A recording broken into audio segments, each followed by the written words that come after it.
In Russian, when you say there is no something, like there is no milk, you have to change the noun.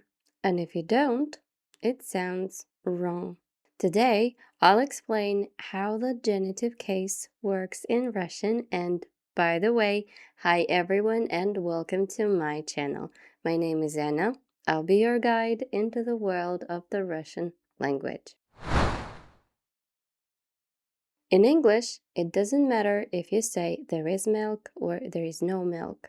The word milk stays the same. But in Russian, there is a big difference between phrases like there is and there is no. We say есть молоко, but нет молока. Why?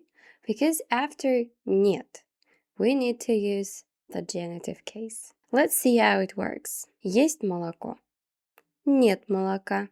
Есть соль. Нет соли. Есть сахар. Нет сахара. Есть хлеб. Нет хлеба. Есть вода. Нет воды. Historically, genitive in Russian shows absence. It answers the questions кого, чего, of who or whom, and also whose, and of what. When you say нет молока, well, literally, you can translate it like there is none of milk. The genitive case is also used to show possession.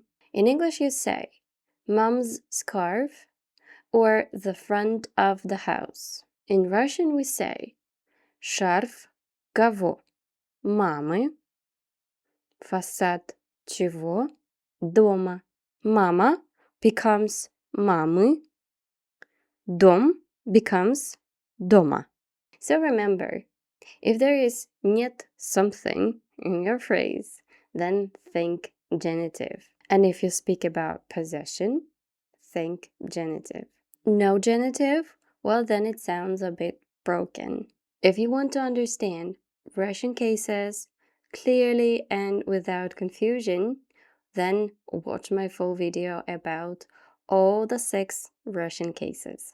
And if you'd like personal guidance, you can book a lesson through my Telegram channel. Thank you so much for watching. Don't forget to subscribe, and I'll see you in my next videos.